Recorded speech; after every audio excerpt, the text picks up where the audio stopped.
Bien, pues le damos gracias a Dios por este tiempo. Quiero que cierre sus ojos tantito y extienda su mano hacia acá conmigo y dígale: Padre, bendice a tu hijo, trae tu bendición sobre él, trae tu palabra que tú quieres hablar, el mensaje que tú quieres decir, Señor. Pon tus palabras, Señor, en su boca y que seas tú quien hables, Señor, que sea tu Espíritu Santo a través de él. Padre, dile gracias por este día, por tu palabra, por tu bendición, porque estamos en este lugar para bendecir y exaltar tu santo nombre. Pon tu mano en tu corazón, dile: Señor, bendíceme, trae paz ahorita en mi corazón, quita todo aquello, Señor, que pueda estorbar para yo comprender y aprender lo que tú me quieres decir hoy. En el nombre precioso de Cristo Jesús. Amén, Padre. Amén. Acompáñeme, por favor. Quiero que me acompañe a Mateo, capítulo 1. Perdón, es Mateo capítulo 5. Y vamos a leer solamente los primeros 4 versículos. Es algo que usted a lo mejor ya ha leído, ya ha escuchado en alguna ocasión. Si no lo ha escuchado, qué bueno que hoy lo va a escuchar. Mateo capítulo 5, versículo del 1 al 4. ¿Lo tiene? Dígame amén si ya lo tiene. ¿Lo tiene? Ahí está enfrente. ¿Ya lo tiene? Bien, dice la Escritura, léalo junto conmigo. ¿Viendo qué? Otra vez, ¿viendo qué? Subió al monte y sentándose vinieron a él sus discípulos. Fíjese bien cómo en muchas ocasiones la palabra, en muchos aspectos, yo lo que quiero que veamos es un poquito el contexto. Dice la Escritura, viendo la multitud. Quiere decir que no eran solamente los discípulos, porque al final dice, sentándose él, vinieron a él sus discípulos. Sus discípulos no es que no estaban ahí con la multitud, no estaban directamente con Jesús, pero se acercaron un poquito más donde Jesús estaba. A veces yo me pongo a pensar cómo es que había tanta gente, tantas personas en la vida alrededor de Jesús, que dice la Escritura que había una multitud. Repita conmigo, multitud. ¿Había qué? Una multitud, no eran pocos.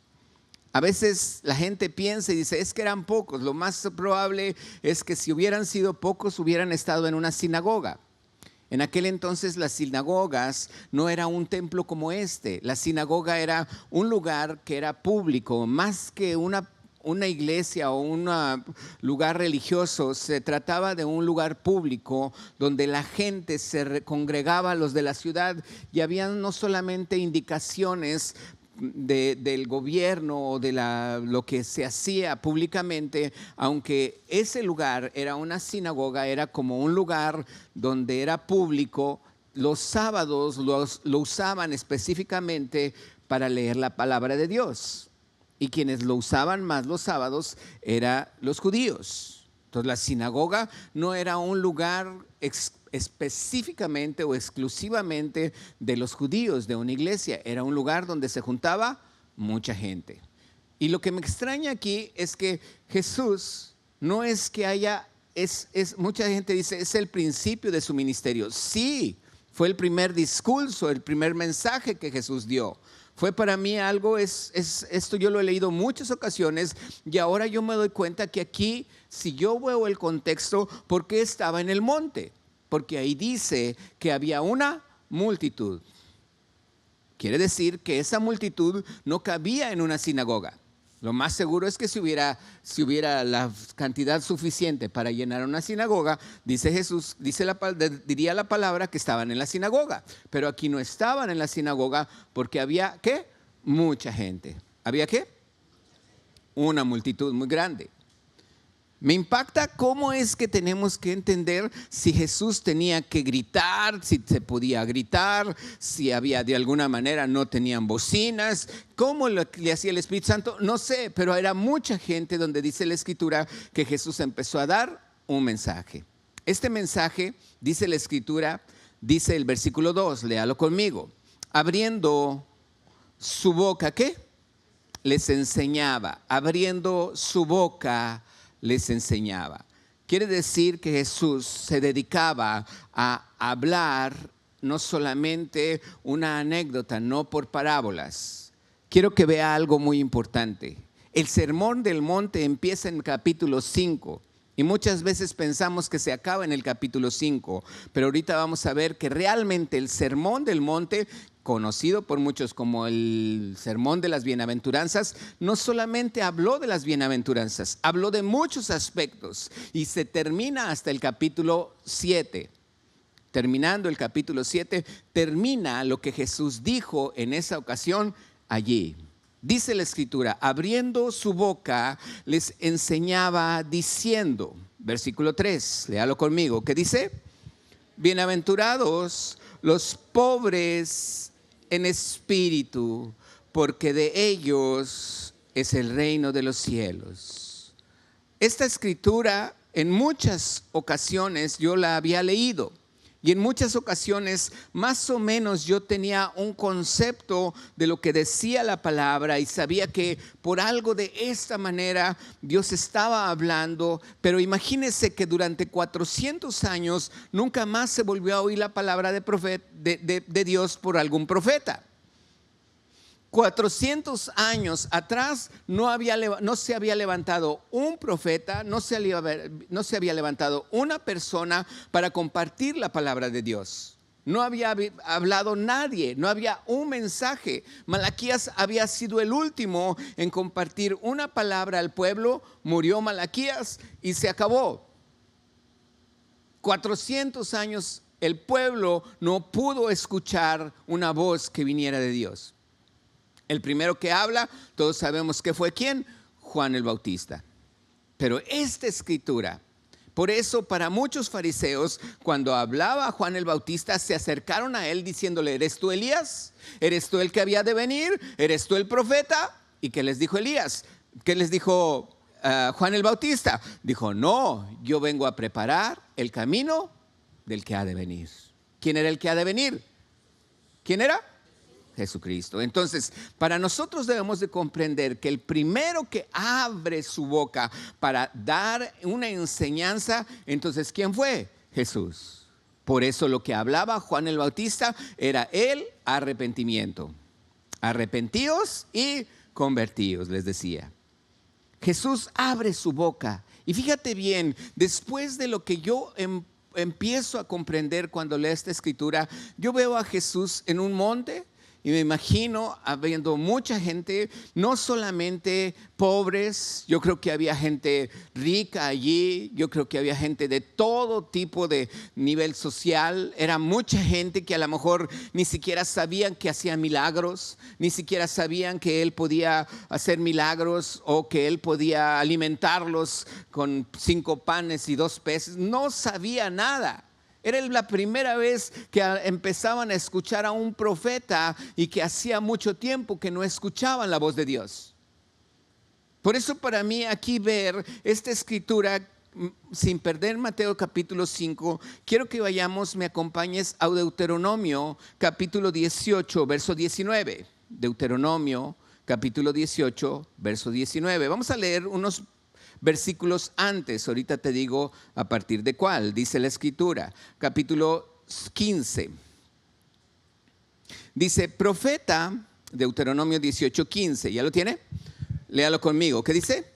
Profeta de en medio de tus hermanos, como yo, te levantará Jehová tu Dios. ¿Qué dice? A él oiré. ¿Quién está hablando aquí? Moisés. Dice la escritura, al pueblo le está diciendo, Dios va a levantar un profeta en medio de ti, de tus hermanos. Él lo va a levantar, Dios lo va a levantar y a él lo vas a oír. Verso 15. Conforme a todo lo que pediste a Jehová tu Dios en Horeb, cuando estaba en el monte Sinaí, dice el día de la asamblea, cuando Dios le dio los 10 mandamientos a Moisés, diciendo, el pueblo dijo: yo no quiero volver a oír la voz de Jehová mi Dios, ni yo quiero ver el gran fuego para que yo no muera. Cuando Dios estaba hablando con Moisés en el monte de Sinaí, todo el pueblo estaba escuchando y todo el pueblo tuvo miedo, y entonces todo el pueblo dijo: no, mejor habla tú con Dios. Le dijeron a Moisés: habla con Dios.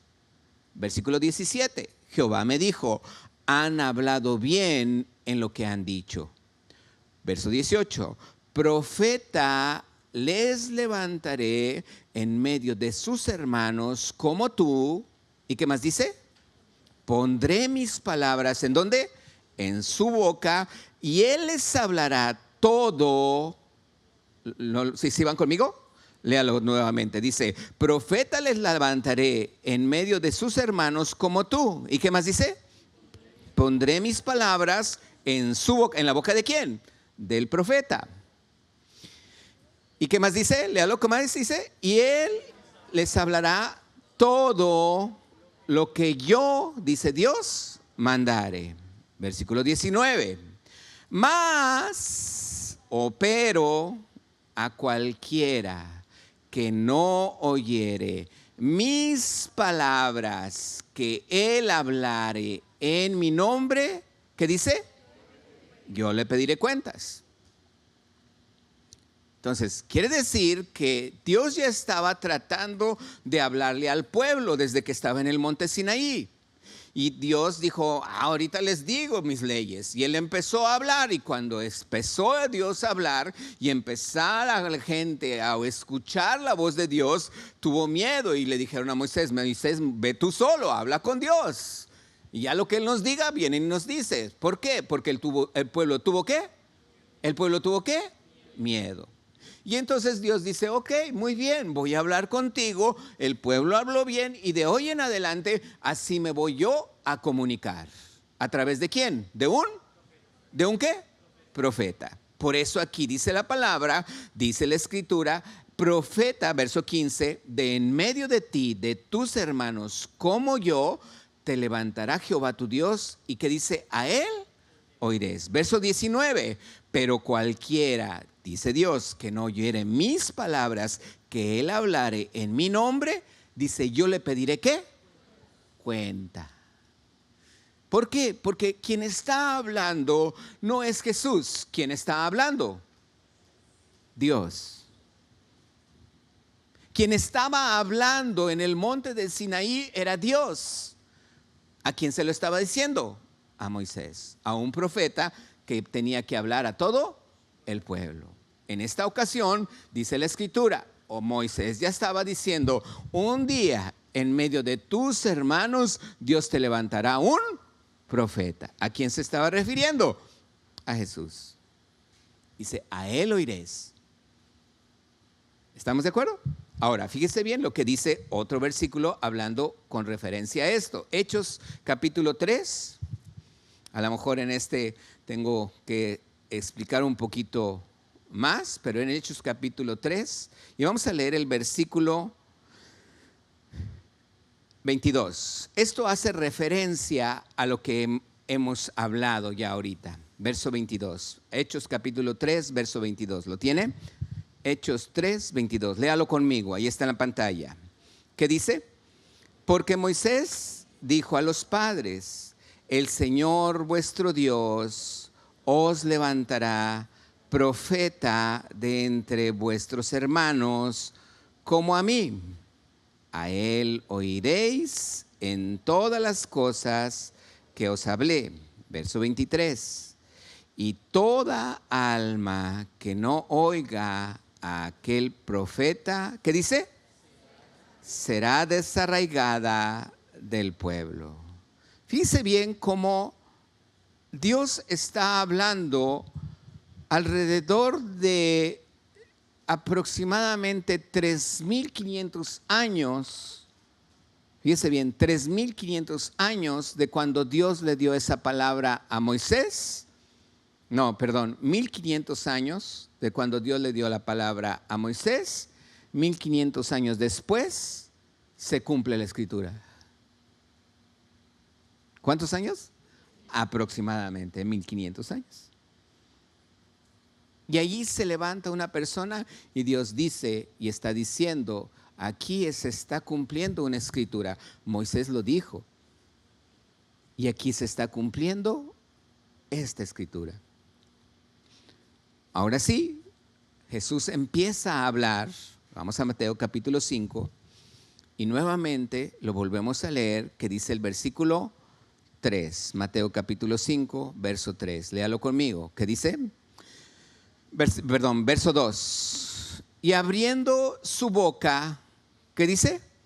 Les enseñaba, diciendo, bienaventurados los pobres en espíritu, porque de ellos es el reino de los cielos. Ante tanta gente yo me pongo a pensar, yo me pongo a imaginar y yo digo, ¿qué vería Jesús? ¿Usted qué cree que vio Jesús? ¿Vio que los ricos estaban del lado derecho y los pobres del lado izquierdo? ¿Vio que los que sabían más estaban enfrente o estaban atrás y los que sabían menos estaban adelante? No. Vio Jesús una multitud. Él no tenía una mente de decir, es que acá están los que invité de allá, de tal lugar. No, llegaron al monte y conforme llegaron, Él empezó a verlos. ¿Qué vio Jesús? ¿Qué vio? Sus corazones. Bien, Roberto. ¿Qué vio? Su corazón. ¿Y qué entendió Jesús? ¿Qué fue lo que Jesús dijo? Bienaventurados, ¿quiénes? Los pobres. ¿En qué? No estaba hablando de alguien que no tuviera dinero. No estaba hablando de alguien que no había desayunado tampoco en la mañana o que se había quedado pobre. No, estaba hablando de alguien que está pobre, pero dice, ¿pobre en qué? En espíritu. Yo me pregunto, ¿cómo es una persona pobre en espíritu? Quiero que vea solamente un ejemplo. Yo puedo dar muchos ejemplos y a lo mejor Dios me puso muchos ejemplos en este tiempo, pero quiero que vea un ejemplo. Todos conocemos a Pedro. ¿Se acuerda de Pedro? Pedro, ¿quién era? ¿Un qué? Pescador. ¿Y qué era después de ser pescador? Un discípulo. ¿Y qué hacía Pedro? ¿Se acuerda? ¿No se acuerda qué hacía Pedro? ¿Alguien se acuerda qué hacía Pedro cuando estuvo con Jesús? ¿Cómo era el carácter de Pedro? ¿Cómo? Intrépido. ¿Qué más? ¿Por qué me dice mi esposa que era intrépido? ¿Alguien sabe por qué era intrépido? Era arrebatado. ¿Por qué era arrebatado, Rodrigo? Para tomar decisiones siempre era muy arrebatado. Dame un ejemplo. ¿Alguien tiene un ejemplo de Pedro? Caminó sobre las aguas. Le corta la oreja a Malco. Era arrebatado. ¿Qué más? Dijimos caminó sobre las aguas, le corta la oreja a Malco. ¿Qué más? Negó a Cristo. ¿Cuándo lo negó? Antes de que cantara el gallo. ¿A eso te referías? Sí, ya sabía, yo sabía.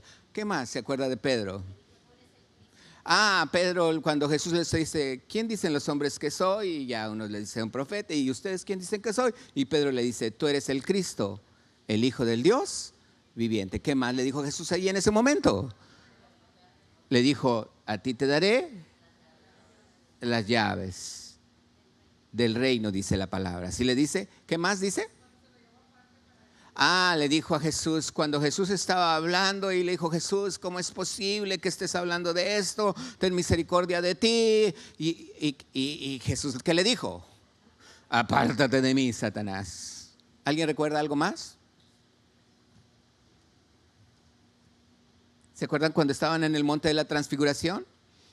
Estaba Pedro, Juan y Jacobo. Y Jesús se transfigura y está con Moisés y con Elías platicando. Y entonces Pedro, ¿quién? Pedro le dice a Jesús, oye, estamos muy bien aquí, mira, está Elías, estás tú, está Moisés, ¿por qué no hacemos 3 enramadas y aquí viven ustedes bien a gusto? Porque yo estoy bien a gusto, decía Pedro, ¿verdad que sí? Entonces era alguien que siempre era muy intrépido. Señor, yo voy a estar aquí, yo te seguiré hasta la muerte. Oh, era un carácter valeroso, intrépido. Y le corta la oreja a Malco, lo niega. Le cambió el nombre de Simón a Pedro. Pura piedra, ahora se convirtió en piedra. Por algo Dios está hablando de una persona que a mí en lo particular me llama mucho la atención. Me gusta mucho su carácter, es aguerrido. Pero en muchas de esas se dio de topes. ¿Qué prefieres? ¿Darte de topes o no hacer nada?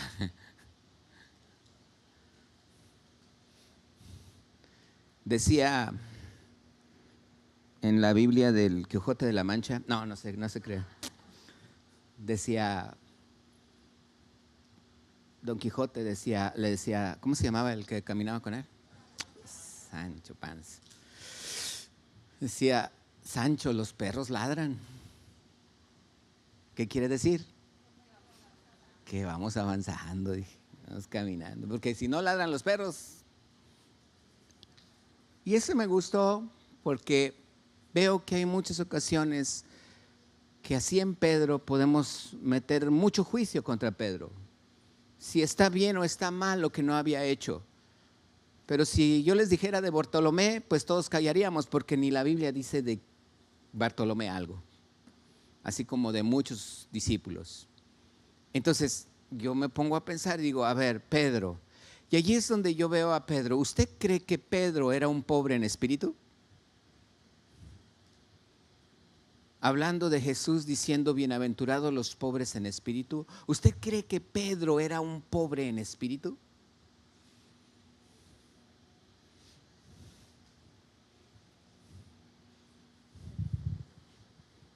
¿Sí? ¿No?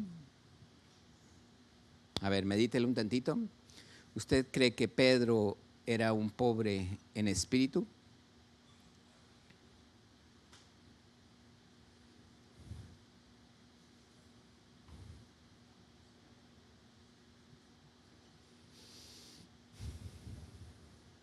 Hay cosas que, esto es lo que precisamente en mi vida yo le empecé a preguntar a Dios. Hay cosas que yo le empecé a preguntar, Padre, ¿quién es una persona pobre en espíritu?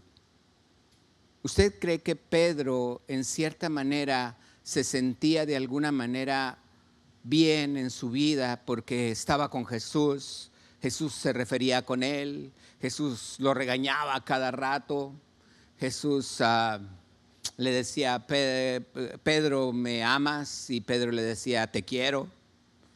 Y era Pedro y Pedro y Pedro y otros ni en cuenta. Pero Pedro siempre estaba allí. ¿Estás aquí? Pedro siempre estaba allí. Y entonces yo me pongo a pensar y digo yo, a ver, ¿sería Pedro un pobre en espíritu? De la manera en la que yo lo conozco, intrépido, poderoso, tal vez habla de más, tal vez dice muchas cosas, pero yo lo único que puedo entender es, viene a mi mente, ¿será Pedro un hombre pobre en espíritu? Yo tardé mucho para descubrirlo, pero déjeme le digo una cosa, ¿por qué yo lo descubrí? Dice la Escritura que una vez que Jesús resucitó, estaba Jesús en la orilla del mar y estaba Jesús cociendo un pescado, estaba cociendo un pescado. Y más o menos este edificio, si usted cuenta los pilares estos, son 6 metros cada uno. Si son 3, ¿cuántos metros hay de pared a pared? ¿Cuántos? 18. Son 2 más, porque es donde están los salones y donde está la cafetería. Entonces, ¿cuánto mide? 30 metros. ¿Estamos aquí? ¿Sí? 30 metros desde esa pared hasta la entrada son de allí hasta allí. ¿Por qué le estoy diciendo esto? Ponga 3 edificios hasta allá. 1, 2, 3. Son 90 metros más 10 metros. Dice la Escritura que estaba Jesús allí en la orilla y a 100 metros estaban varios discípulos entre ellos Pedro, y estaban pescando. Jesús muy de madrugada, él ya tenía una fogata, tenía un pescado ahí cociéndolo y les grita, oigan, a 100 metros, en medio del mar, le dicen, oigan, ¿tienen algo de comida? Más o menos a 100 metros estaba Jesús hablándoles a ellos y ellos dijeron, no tenemos nada. No hemos pescado nada, les dice Pedro, les dicen de ellos de allí, no dice quién, les dice, no hemos pescado nada. Pero entre los discípulos que estaban allí, escuchan a Jesús y sin saber que era Jesús, Jesús les dice, echen la red al otro lado. Echen la red al lado derecho, echan la red al lado derecho y dice la escritura que en la barca se hundía de tantos peces que estaban pescando. En su totalidad eran 152. Y dice la escritura que una vez que le echaron a la barca, la barca casi se hundía por el peso. Eran muchos peces, eran pescados grandes. Imagínense 152 pescados allí. Y en ese momento está Juan allí y de lo lejos él dice, oh, es el maestro, es Jesús. ¿Sabe qué hizo Pedro? ¿Qué cree que hizo? Dice la escritura que se puso luego su vestimenta porque él se la había quitado, estaba trabajando, yo no sé si hacía calor, pero se puso su vestimenta y ¿sabe qué fue lo que hizo? Se echó al agua. 100 metros, ¿cuánto le calcula usted que sea una profundidad de 100 metros desde donde está Jesús hasta donde está la barca? ¿Cuánto le calcula? Víctor. ¿Una prox? ¿En promedio? 10 metros. 10 metros de profundidad. Desde allí hasta allá. ¿Está usted aquí? Espéreme, yo sé que usted está preguntando ¿a dónde quieres llevar, pastor? Está bien. Téngame paciencia tantito, ¿ok? Se baja Pedro. ¿Y qué hace? Se viene nadando a donde está Jesús. ¿Cuál era el pensamiento de Pedro? Lo negué. Pero algunos dijeron, lo vimos resucitado, pero pues como que todavía no entiendo muchas cosas, pero necesito pedirle perdón porque lo negué. Pero él está allá y se echa a andar y se echa a nadar porque él quiere llegar con Jesucristo.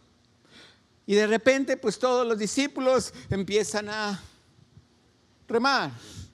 Vamos a la orilla y ahí vienen remando. Y ya cuando llegan a la orilla, pues ya Jesús se dan cuenta que sí es y ya come con ellos y ahí en un momento ya le dice, Pedro, ¿me amas? Y Pedro le dice, te fileo, y Pedro se está enojado todavía con Juan y hay cosas ahí que están viviendo, pero quiero que vea algo importante. Pedro es un pescador antes de ser llamado por Jesucristo. Él andaba en el mar, sabía andar en el mar, sabía que el mar era peligroso. Pero llegó un momento donde yo me doy cuenta que Pedro sabía nadar. Mucha gente piensa y mucha gente, yo he sabido que hay mucha gente que aún siendo pescadores y estando en el mar no sabe nadar. ¿Usted no lo sabía? Yo ya hace poquito me enteré. Pero yo ahí me doy cuenta que Pedro sabía nadar. ¿Sí se acuerda? Porque ahí dice la palabra. Dice que Pedro se echó al mar y empezó a nadar hasta que cuando llegó con Jesús, ya se dio cuenta y ya llegaron los otros discípulos y le dijo Jesús, oye Pedro, ¿me amas? Y Jesús, sí, tú sabes que sí, te amo, ¿verdad? Pero fíjese bien, hay algo que usted y yo también hemos aprendido. Y es otra historia que usted también ya lo conoce. Alguien dijo aquí que Jesús había caminado sobre el mar y también Pedro caminó sobre el mar. ¿Quién dijo eso? Ahora sí nadie. ¿Qué pasó? Si alguien de aquí lo dijo. ¿Quién dijo que había Pedro caminado sobre el mar? Mi esposa. Pedro camina sobre el mar y quiero que vea esta escena. Empieza Pedro a caminar, ve a Jesús y empieza a caminar. Y va sobre las aguas, los discípulos están atrás y entonces él llega a un momento donde él ve la tempestad ¿Conocía el mar o no lo conocía? ¿Sabía que había tempestad en el mar? Y llega al mar y de repente llega un momento donde pierde la vista de Jesús. ¿Y qué le pasó? Se hundió. ¿Estamos aquí? ¿Cuáles fueron las palabras que Pedro dijo? ¿Alguien se acuerda? Sálvame. ¿Por qué? ¿Qué dijo? Sálvame, ¿que qué? Que perezco. ¿Se da cuenta? ¿Sí se está fijando? Jesús está caminando con él, Jesús lo agarra, lo levanta y todo eso. Pero yo estoy hablando de una persona pobre en espíritu.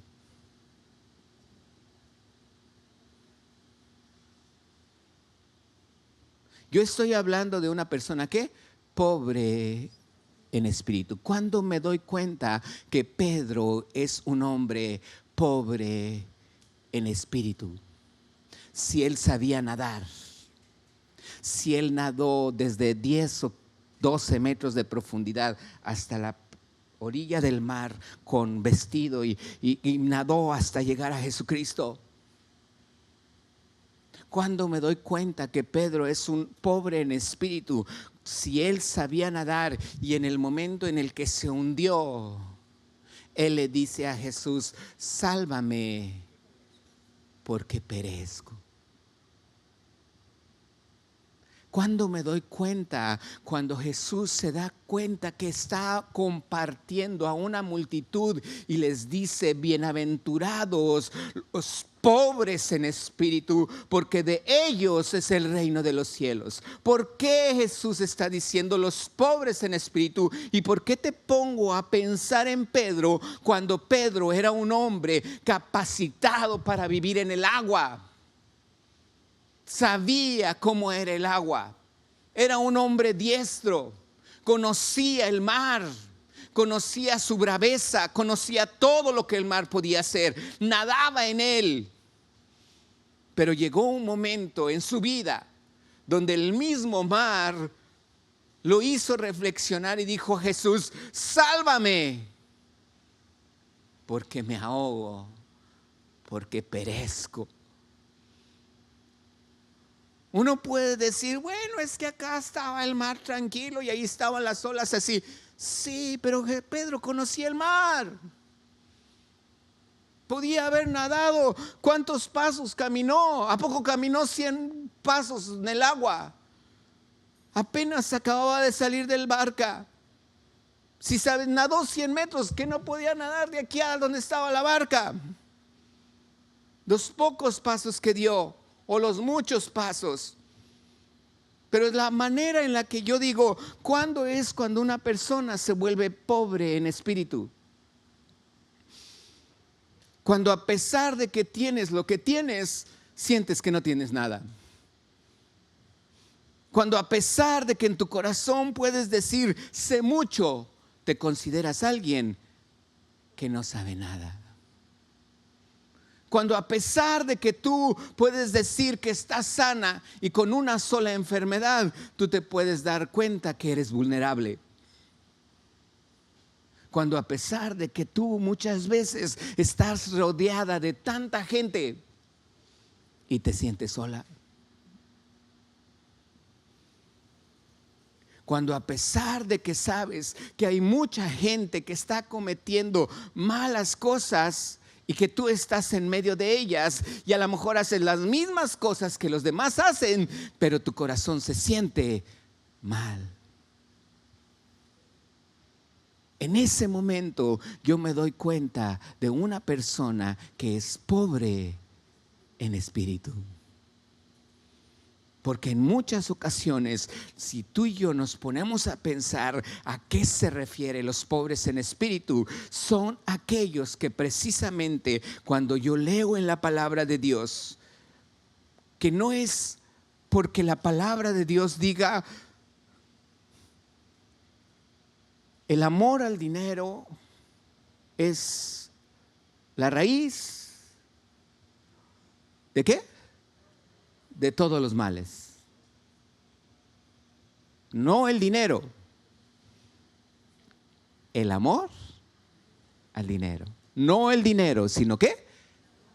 El amor al dinero. Allí la palabra de Dios me está diciendo la raíz de todos los males. Pero yo quiero decirle una cosa. Yo he descubierto que hay mucha gente que vive en muchas situaciones donde ha aprendido a tener muchos males y no precisamente es el dinero. Y en muchas ocasiones la gente ha entendido que realmente en su corazón necesita algo o a alguien. La Biblia dice que usted y yo fuimos creados a imagen y semejanza ¿de quién? De Dios.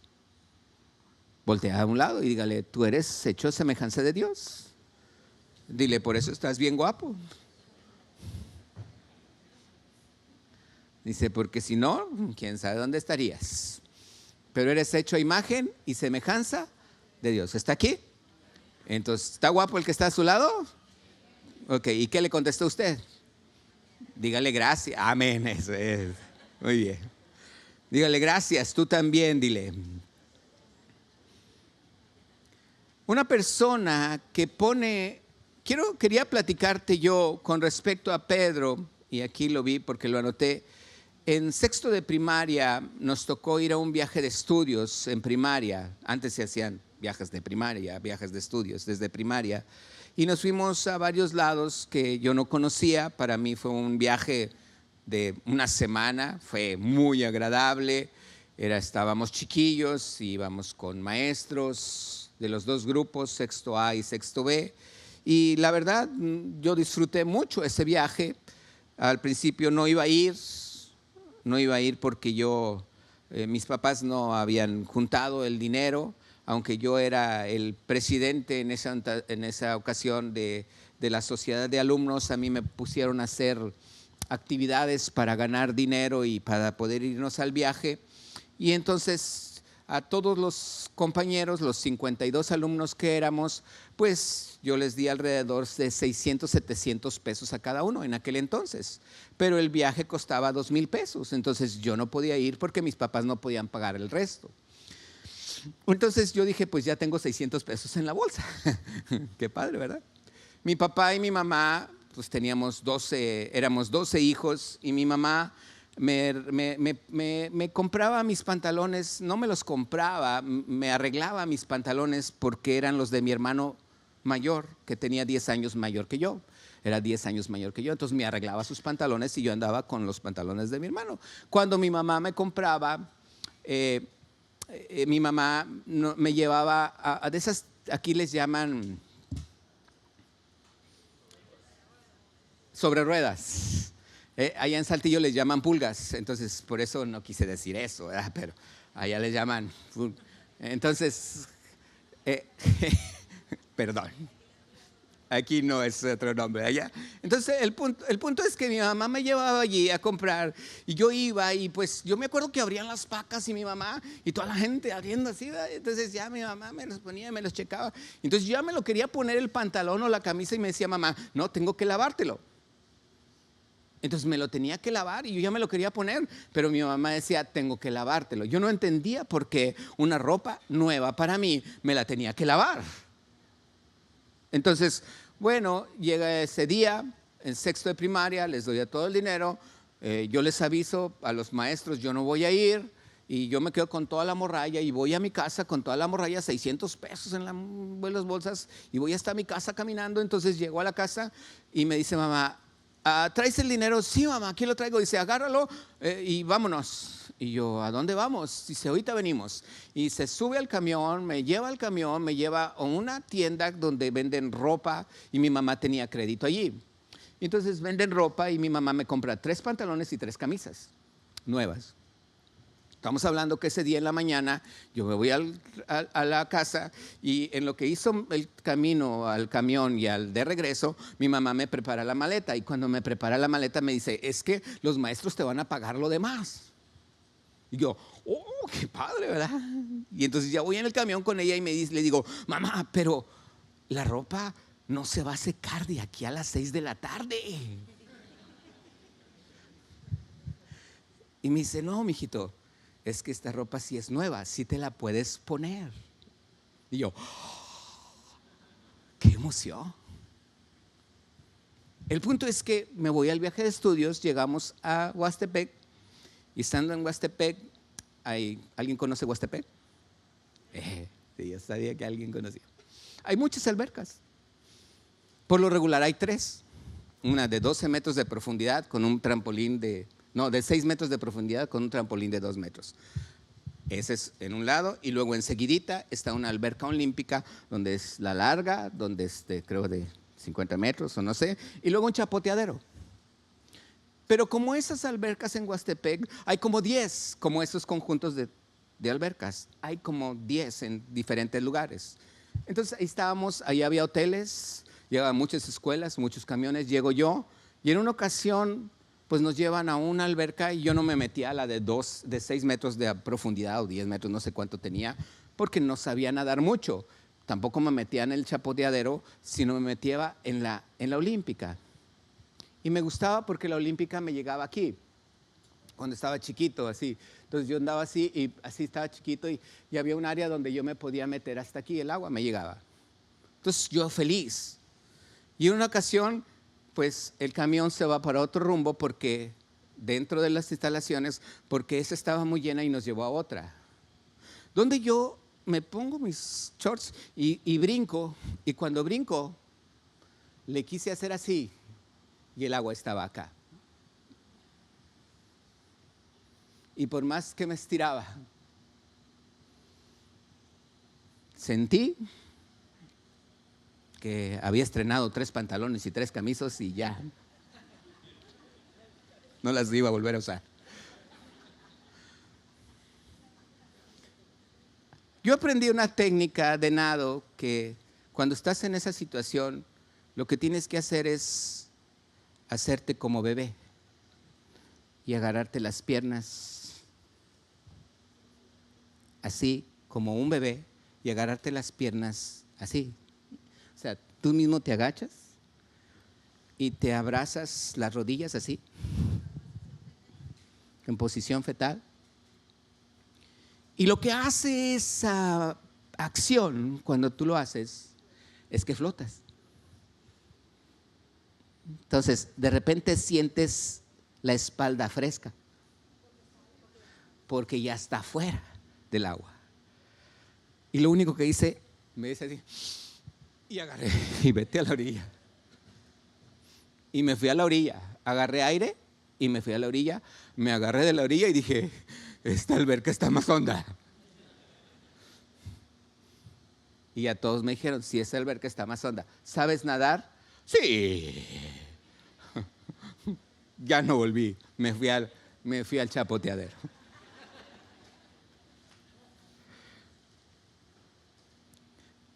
Uno le tiene miedo al agua.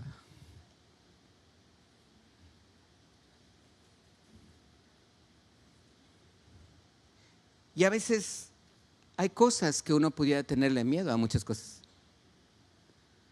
¿Qué es lo peor?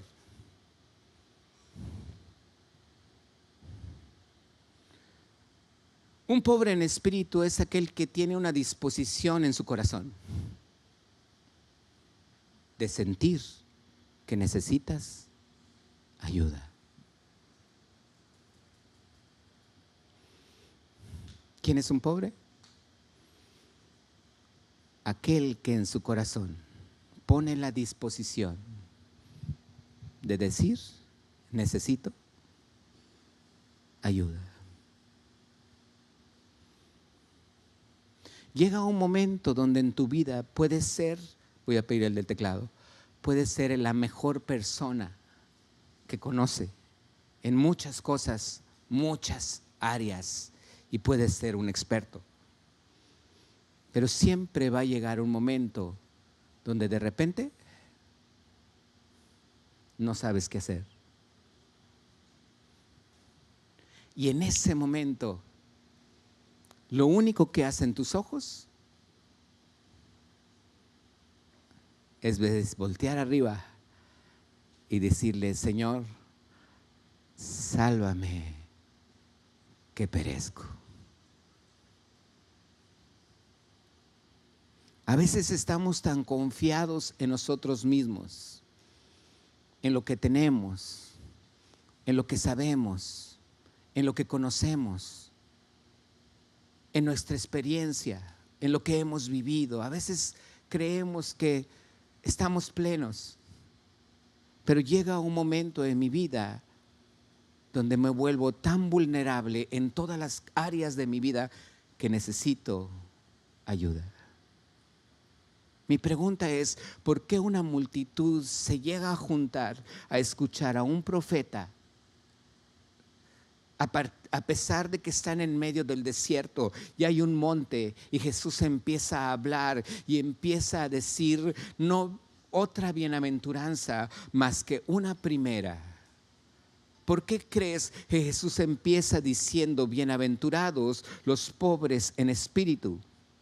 Porque la mayoría de la gente que estaba allí era gente que estaba necesitando en ese momento una ayuda. Se encontraba vulnerable, se encontraba vacía, se encontraba sola, se encontraba enferma, se encontraba de alguna manera en la que muchas veces nosotros, tú y yo, podemos estar viviendo una situación en la que me lleva a una desesperación, porque tengo problemas, porque en mi corazón ya no hallo la salida, porque mi espíritu está tan alterado y que muchas veces no sé qué hacer. Alguien que me dé una palabra, alguien que me diga algo. Nunca sigas al hombre. Yo mismo te lo digo, si aquí en esta iglesia hay alguien que te llega a decir, sígueme a mí, aléjate de él. Porque al único que tú y yo necesitamos seguir es a Cristo. Es el único que conoce todo y puede andar sobre las aguas. Es el único que puede salvar a alguien que se está hundiendo. Eso aprendo yo de Pedro. Un hombre que puedo descubrir que él sabía mucho del mar. Pero cuando él se vio vulnerable, cuando él sintió de plano que se iba a morir, él dijo, sálvame, que perezco. En todas las áreas y en todo lo demás, yo puedo darme cuenta cómo Pedro a lo mejor exhibía lo que su corazón quería hacer. Pero no nos olvidemos que la palabra dice en Apocalipsis a una iglesia, dice, yo te conozco, dice, yo sé que tú has probado a los apóstoles que no lo son. Tú dices que eres rico, le dice a otra iglesia. Pero le dice, tú eres un pobre, desventurado, dice. Jesús le estaba hablando a una iglesia que parecía ser que tenía todo. ¿Lo leemos? Le dice hasta ciego, Apocalipsis capítulo 3, verso 17. Vamos a leer desde el 15. Si lo tiene, léalo junto conmigo. Léalo conmigo. ¿Qué dice? Yo conozco tus obras, que ni eres ¿qué? Frío ni caliente. Le dice, ojalá fueses frío o caliente. Dice, pero por cuanto eres tibio y no frío ni caliente, ¿qué dice? Te vomitaré de mi boca. Verso 17. Porque tú dices, le dice Dios a esta iglesia, dice, yo soy rico. ¿Y qué más dice? Me he enriquecido y de ninguna cosa tengo necesidad. Y Jesús le dice, ¿y no sabes que tú eres un desventurado, miserable, pobre, ciego y desnudo. Juan habla también de un hombre que Jesús le dice en esta parábola. Dice, un hombre tenía muchas riquezas y le dice el hombre: alma mía, disfruta, vas a hacer muchas cosas, vas a hacer bodegas, almacenes, y todo lo que tienes para el resto de tu vida. ¿Y qué le dijo Jesús? Necio, ¿no sabes que hoy vienen por ti esta noche?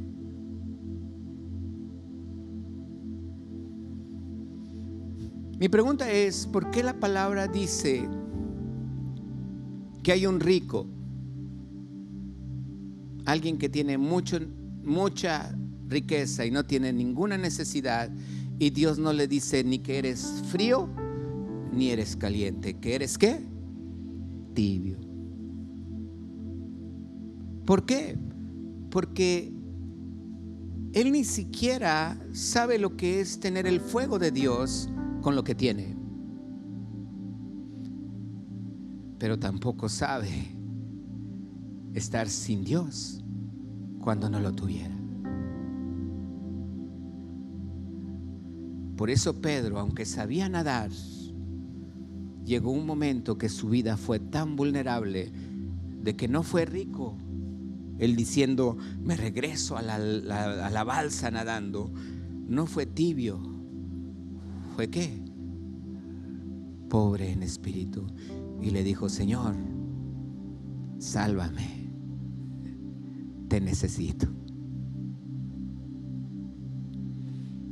En medio de lo que mucho tú y yo podemos saber, nunca pierdas como ser alguien que pide ayuda. ¿Estás aquí? David decía, en pecado he sido formado. Y era un hombre conforme al corazón de Dios.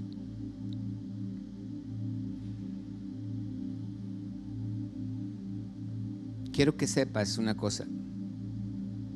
Terminamos con esta escritura. Mateo capítulo 7, verso 28 y 29.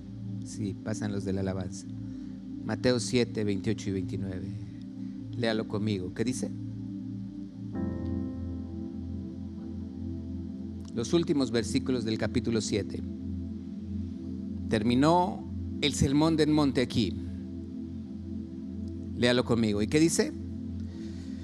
Cuando terminó Jesús estas palabras, la gente se admiraba de su doctrina, porque les enseñaba como quien tiene autoridad y no como los escribas. Quiero decirte algo. Voltea tantito para acá. Jesús empieza su ministerio con este sermón del monte. Si tú y yo leemos esos 3 capítulos, 5, 6 y 7, te vas a dar cuenta que en esos 3 capítulos nunca más, jamás, después de ese sermón que dio, hasta que murió en la cruz del Calvario, nunca más volvió a mencionar una sola palabra de lo que él habló allí. Nunca más volvió a hacer referencia a algo de lo que él habló allí. Nunca más volvió a decir, ya se los dije. Nunca más volvió a decir una sola mención de lo que dijo allí en el Sermón del Monte. Si tú te fijas, después de ese sermón hasta la fecha en la que él entrega su vida en la cruz del Calvario, sucede solamente una cosa. Él les hablaba por parábolas, dice la palabra. Por eso, para mí, entender esta parte del Sermón del Monte, ¿cuántas veces hemos oído predicaciones sobre las bienaventuranzas? Pero déjame termino con el versículo 4, Mateo capítulo 5, verso 4. Dice la escritura, nos ponemos de pie y lo leemos. Ponemos el 3 y luego el 4, por favor.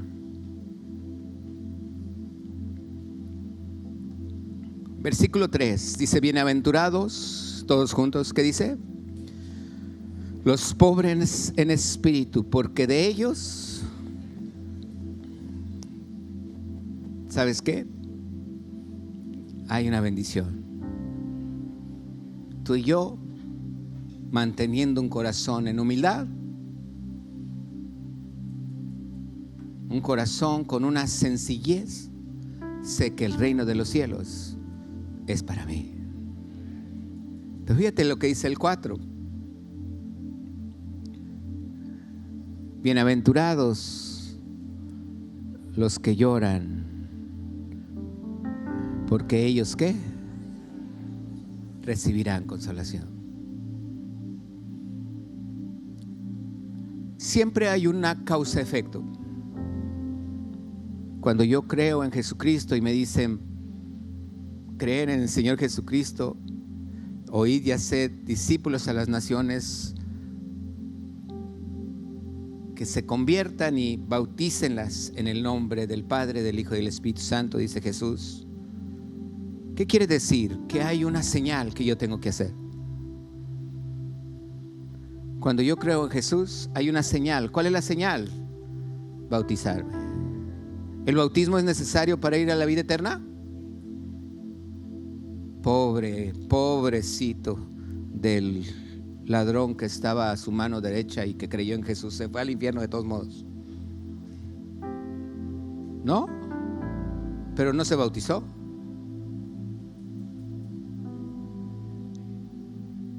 Pero creyó.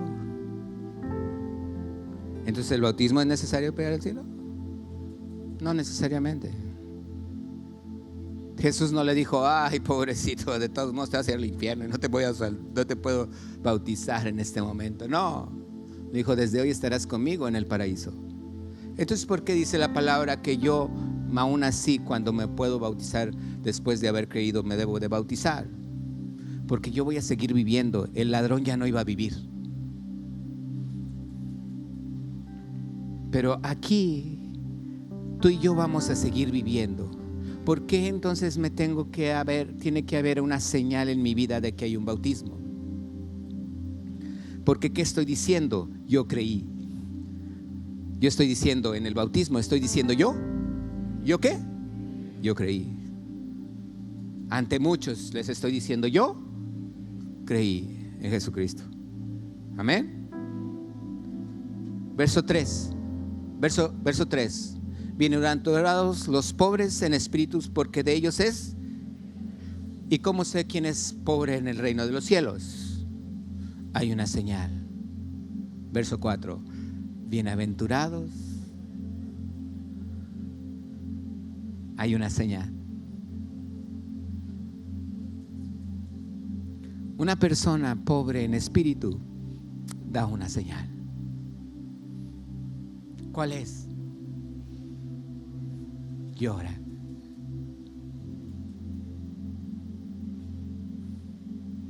¿Estás sola en medio de mucha gente? Y aún así te sientes sola.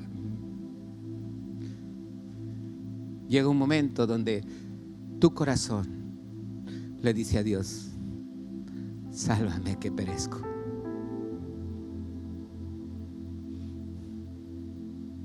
Tienes mucho dinero, tienes todo lo que necesitas, pero aún así te sientes que no tienes nada. Llora y dile: Señor, necesito de lo que tú tienes. La riqueza no me ha dado lo que yo quisiera. La salud no me ha dado lo que yo quisiera. Dios, ¿qué te dice? Llora. Llora, porque allí Dios te va a entregar consuelo a tu corazón. Y allí es donde Dios se va a dar cuenta de tu aflicción. De no importa si sabes nadar. Te sientes que te estás ahogando. Y es donde tú le dices: Señor, sálvame, porque perezco. bienaventurados los que lloran. Y Jesús no le está diciendo porque perdiste a alguien, pudiste haberlo hecho. Y siempre le recomendamos a la gente: llora, pero llora sabiendo que Dios te va ¿a qué? A consolar. Es necesario llorar. No conmigo, con Dios. Cierra tus ojos tantito. Dile: Padre, yo estoy aquí, Señor, entendiendo esta palabra, Señor. Y sé que tú, Padre, estás escuchando hoy mi corazón. Espíritu Santo, tú estás tocando cada corazón, Señor. Tú estás tocando cada vida, Señor, que ahorita se siente vulnerable, Padre, ante todo lo que él esté viviendo o ella esté viviendo, Padre. Llega un momento donde, aunque sabe, no entiende nada. Aunque tiene, se siente que no tiene nada. Aunque está sano, pareciera ser que tiene muchas enfermedades. Aunque está rodeado de muchos, se siente que está solo. Si tu corazón ahorita está en ese sentir, no es necesario que pases enfrente.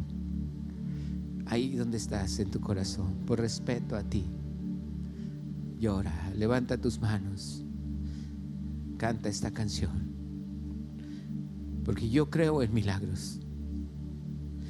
Yo creo en milagros y el Señor me ha mostrado que hoy habrá muchos milagros aquí, porque habrá muchos corazones que estarán siendo consolados y que ellos estarán viviendo en el reino de los cielos.